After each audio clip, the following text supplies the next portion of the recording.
Jordan Peterson is a force for good. Whatever his faults are, he's definitely helped a lot of young men. And that's exactly what our culture needs right now, is young men taking responsibility for themselves. Because everything, culture, politics, whatever, benevolent civilization that you want, all flows from responsibility. This is usually what I say when people ask me my views on Jordan Peterson. Though I have maybe a nuanced opinion, I got to think that he's a force for good. But my second thought is maybe he's not. He says a lot of good things.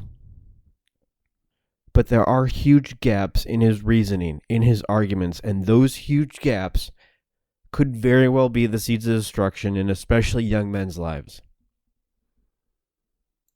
We have a clip here from one of his biblical lectures that exemplifies how Jordan Peterson can say something really good, yet while he's saying something really good, he can miss the point. And in the point that he misses, it could completely eradicate any good that he says. And here he's discussing striving for the good and judgment. Let's see what he has to say. Now, this young man told me that his life lacked purpose and direction and meaning, and that he was nihilistic until he read Zen and the Art of Motorcycle Maintenance, which is a book I actually like quite a bit. I've read it 3 times at different decades of my life. And one of the things that's very interesting about that book is that it's an examination of the idea of quality, of the idea that there are qualitative distinctions between things, and that we have an instinct to make qualitative distinctions. And so a qualitative distinction is simply, this is better than that, which is a judgment. Okay, now what Ratzinger is hypothesizing is that the person in and of, how the modern idea is you're supposed to accept yourself. I think that's an insane idea, by the way. Really, I can't think of a more nihilistic idea than that you're already okay. It's like, no, you're not. And the reason you're not is because you could be way more than you are. And so what do you want to be? You want to be okay as you are? Or do you want to strive towards what's better? And here we go. Do you want to be okay as you are, or do you want to strive for what's better? Yes, some people, especially in the postmodern progressive movement, have taken the idea of accepting yourself, of being okay in who you are, and used that to mean you shouldn't strive forward. There's no point in striving forward. But that is a minority. Behind the idea of accepting yourself isn't to completely negate striving forward. This is humanism. This is humanistic therapy. You need to accept yourself for who you are before you strive forward. In fact, any striving forward towards the good, without first accepting yourself and where you are, it's going to lead to self-destruction. Accepting yourself doesn't mean liking yourself. Being okay with yourself doesn't mean liking yourself. It just means looking at yourself exactly for who you are, talking about it as honest as you possibly can, and only from that platform can we begin to move forward. Without accepting yourself, any sort of striving for the good is making up for yourself. Self-justification. And that's when we run into a lot of narcissism, a lot of entitlement. Yes, you need to be clear on where you want to go. But before you can do that, you need to be clear on exactly where you are. Continuing. And this young man, this Australian, he said that the reason that Zen and the Art of Motorcycle Maintenance had such an impact on him was because he wasn't happy with his current mode of being, right? He didn't consider the manner in which he conducted himself sufficient. And the fact that the author of Zen, and it was Persig, laid out the notion that you could make qualitative distinctions, and there really was a difference between good things and bad things, or great things and evil things. It gives you direction. It gives you the possibility of moving upward. And Ratzinger is pointing out, at least to some degree, that human beings are insufficient in and of themselves and need the movement upward. And so they need to conceptualize something like the highest good, and then to strive for that. And I have spoken to a lot of young men Everybody knows that they need to conceptualize where they want to go before their life can go in that direction. Nobody's lost on that idea. The problem is most young men lack the psychological foundation to even do that. If you have too much anxiety, if you have too much resentment that you don't know how to talk about because you haven't accepted yourself, you're never going to be able to conceptualize where you want to go. And another point we're going to get into here is, what is the good? Where does that derive from? Is it good simply because it's good? Simply because it's in the Bible? Do we need to accept the good because the alternative is worse? Because living in a society and a culture without a conceptualization of the good is worse than having a good based on no intellectual grounds. I think that's going to be Jordan Peterson's point here. Let's see what he says. But if you don't have an intellectual foundation for the good, other than, well, it's better than not having the good, and then you start judging people based on that good, I'm getting ahead of myself, and then you start judging people based on that good, you're going to get postmodernism. Great, Jordan Peterson. You can criticize postmodernism. Of course there's problems with it, but you don't understand why it came about as an intellectual movement in the first place. You're ascribing to a pragmatism here. A pragmatism of, hey, it's better to have a good than not having a good. A pragmatism of, hey, it's better to have a good than equality. But it was exactly that late 19th, early 20th century pragmatism that led to the rise of postmodernism. Continuing. The thing is that there isn't any difference between conceptualizing the good and being judged. Because if you're going to conceptualize the good and move towards it, what you have to do is separate from yourself all those things that aren't good and leave them behind. And that's why the Redeemer and the Judge are the same thing. Side note, can we notice his hand gestures there?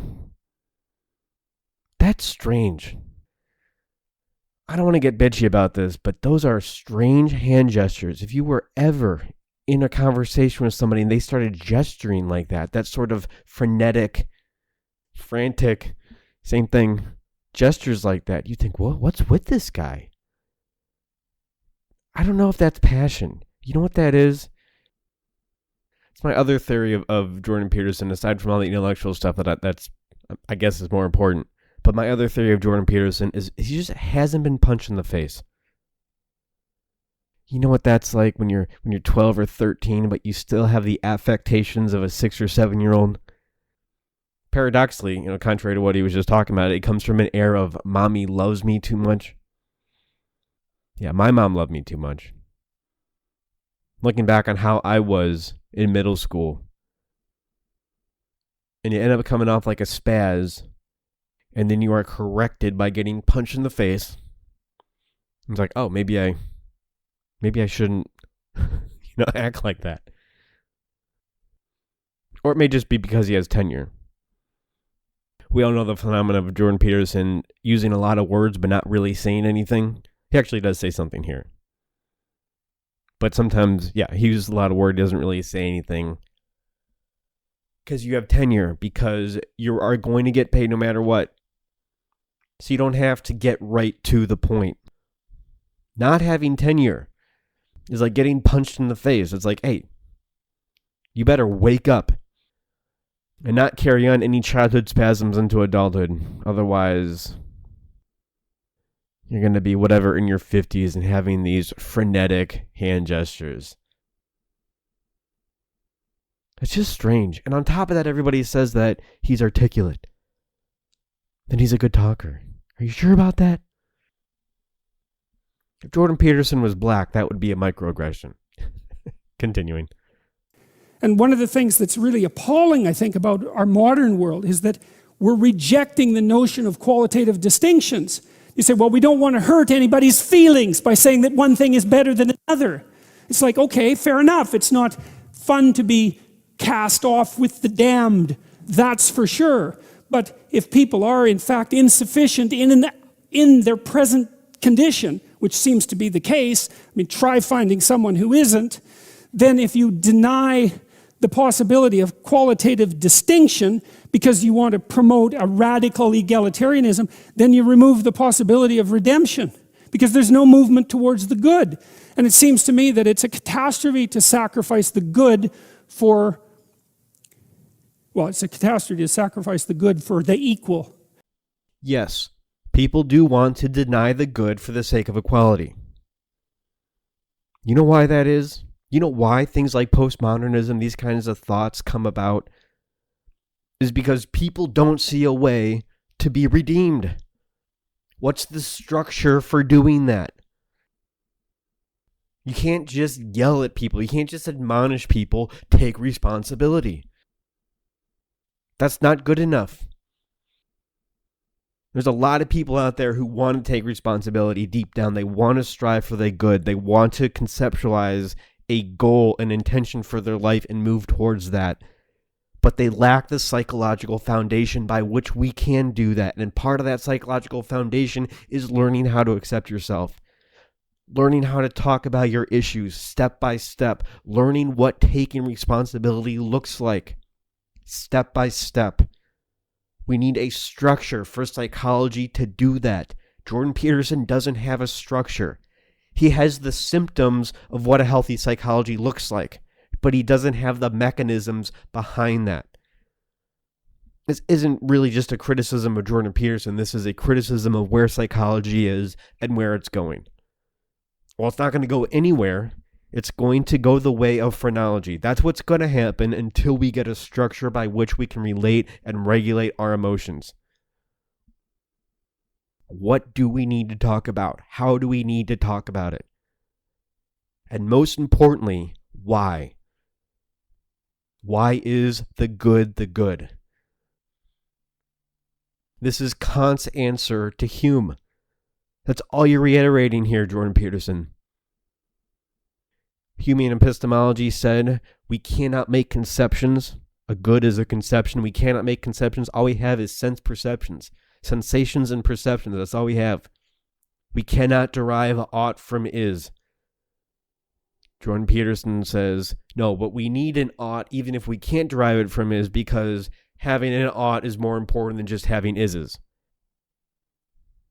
You're convincing yourself. You're not providing an intellectual foundation for the good. In order to do that, well, first, deriving ought from is, that's a philosophical question. I'm not going to get into that now. But even before we can do that, even develop a structure for our psychology, for our emotions. Then, when you talk about the good, people aren't going to protest because they see the bridge from where they are to where they need to be, their current state that they don't like, but we still need to accept, to the conceptualization of the good comes from awareness. But what do we need to be aware of? That is only going to come from a science of psychology that Jordan Peterson, not only does he not mention, he doesn't even know that he needs to mention it because he's just up on stage convincing himself of his intellectual positions. Not his positions, his intellectual presuppositions.